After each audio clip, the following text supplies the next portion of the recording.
కార్యకర్తకి ఈ పుస్తకం కూడా అందజేశాం.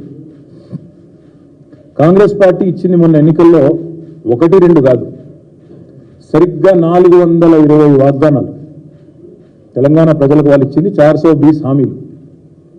సో ఇది కూడా ఒక పుస్తక రూపంలో ఎన్ని హామీలు ఇచ్చారు, వాళ్ళు యూత్ డిక్లరేషన్లో ఏం చెప్పారు, ఎస్సీ డిక్లరేషన్లో ఏం చెప్పినారు, ఎస్టీ డిక్లరేషన్లో ఏం చెప్పారు, మహిళా డిక్లరేషన్లో ఏం చెప్పినారు, అవన్నీ కూడా ఈ హామీలన్నింటినీ కూడా ప్రజల దగ్గరికి తీసుకొని పోతాము. 6 గ్యారెంటీలే కాదు, 420 హామీలు ఇచ్చి ఏ రకంగా ప్రజలను మరి ఒక రకమైన వాతావరణ నిర్మాణం చేసి ఒక రకమైన మరి లేని వాతావరణాన్ని కృత్రిమమైన ఒక అనుకూలతను సానుకూలతను సృష్టించుకొని పోయినారో దాన్ని కూడా తప్పకుండా మరి ప్రజల దగ్గరికి తీసుకొని పోవాలి. కాబట్టి ఇది అందరికీ కూడా మా కార్యకర్తలకి ఇది ఇంటింటికి చేరే విధంగా ఈ పుస్తకాన్ని కూడా తీసుకొని పోతాం. అదేవిధంగా మాకు ఇంకా కొన్ని విషయాలు కూడా చెప్పారు.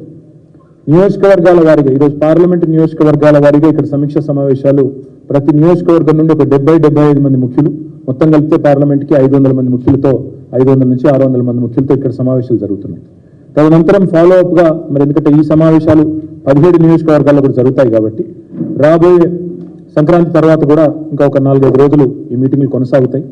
తదనంతరం క్షేత్రస్థాయిలో నియోజకవర్గాల వారీగా కూడా విస్తృత స్థాయి కార్యకర్తల సమావేశాలు కూడా పార్లమెంటు ఎన్నికలకు సంబంధించి సన్నాహక సమావేశాలు కూడా పెట్టుకుంటాం. దాంతోపాటు అక్కడక్కడ కాంగ్రెస్ పార్టీ ఇవాళ కొత్త ఆగడాలకు పాల్పడుతూ ఉంది. తుంగతుర్తిలో మా నాయకుల మీద ఇప్పుడు 2 సార్లు దాడులు జరిగినాయి. జగదీశ్వర్ రెడ్డి గారు మాజీ మంత్రి గారు, అదేవిధంగా అక్కడ మాజీ ఎమ్మెల్యే కిషోర్ గారు సూర్యాపేట హాస్పిటల్ కూడా ఇవాళ పోయినారు. అక్కడ మా నాయకుడు మహేష్ మీద జరిగిన దాడిని ఖండించి అక్కడ వారికి ధైర్యం చెప్పి వారికి అండగా నిలబడ్డారు. కానీ రాబోయే రోజుల్లో నిర్ణయం తీసుకున్నాం, తప్పకుండా పార్టీ రాష్ట్ర నాయకత్వం కూడా ఎక్కడ ఇట్లాంటి కార్యక్రమం జరిగినా అందరం కూడా అక్కడికి వెళ్తాం. అందరం కూడా మా కార్యకర్తలకి ధైర్యం చెప్పే విధంగా, అదేవిధంగా అవతల వాళ్ళు చేసే దుర్మార్గాలను ప్రజల్లో ఎండగట్టే విధంగా ప్రజాస్వామికంగానే తప్పకుండా ఎదుర్కొంటామని చెప్పి కూడా నేను మీకు విజ్ఞప్తి చేస్తా ఉన్నా. దాంతోపాటు ఇవాళ నిజానికి మా వాళ్ళు ఎవ్వరు కూడా మేము అనుకున్నాను, నేను వ్యక్తిగతంగా అనుకున్నాను మా వాళ్ళు ఏమైనా కొద్దిగా డిమారలైజ్ అయినారేమో అని, కానీ చూస్తే మాత్రం చాలా ఉత్సాహంగా ఉన్నారు. వాళ్ళు చెప్తున్న మాట మాకు తప్పకుండా పార్లమెంట్లో బ్రహ్మాండమైన ఫలితాలు వస్తాయి. ఎందుకంటే స్వల్పమైన మరి తేడా వచ్చింది తప్ప ఏమీ లేదు. కొన్ని చోట్ల ఉదాహరణకు ఆదిలాబాద్ పార్లమెంట్లో ఒక 2-3 బీజేపీ అభ్యర్థులు ఎవరైతే గెలిచినారో వాళ్ళు ఇదివరకు 4 సార్లు ఓడిపోయినారు. వాళ్ళ మీద ఆసానుభూతి కూడా కొంత పనిచేసినట్టుంది. దాంతోపాటు కొంత అక్కడక్కడ మరి మేము ఊహించని కొన్ని కారణాల వల్ల కూడా అనుకోకుండా కొంత నష్టం జరిగింది.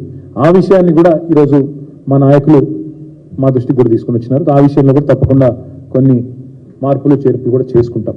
అయితే ప్రధానంగా ఇవాళ చర్చించిన మాట ఏంది అంటే, అంశం ఏంది అంటే, మొత్తం 5 గంటల 6 గంటల మీటింగ్లో ప్రధానంగా మేము అందరం కూడా మాట్లాడుకున్నది నాయకులు అందరం కూడా ఏమంటే, అసలు బీఆర్ఎస్ ఎంపీలను ఎందుకు గెలిపించాలి ప్రజలు, ఏ కారణం చేత బీఆర్ఎస్ ఎంపీలకు ఓటేయాలి, ఎందుకు గెలిపించాలి.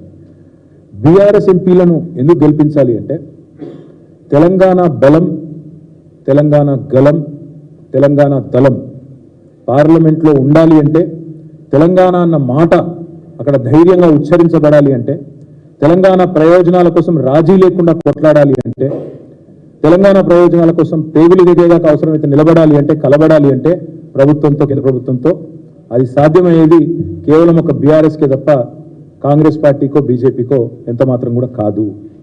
తెలంగాణ ప్రయోజనాలకు శ్రీరామ రక్ష బీఆర్ఎస్, తెలంగాణ ప్రయోజనాలకు ఏకైక ప్రతినిధి బీఆర్ఎస్. ఈ విషయంలో ఎవరికి రెండో అభిప్రాయం కూడా ఉండాల్సిన అవసరం లేదు. ఎందుకంటే గత 10 సంవత్సరాల మా కార్యాచరణ చూస్తే పార్లమెంటులో తెలంగాణ అనే మాట ప్రతిధ్వనించింది ప్రతి సందర్భంలో అంటే దానికి కారణం మా ఎంపీలు, మా బీఆర్ఎస్ నాయకులు.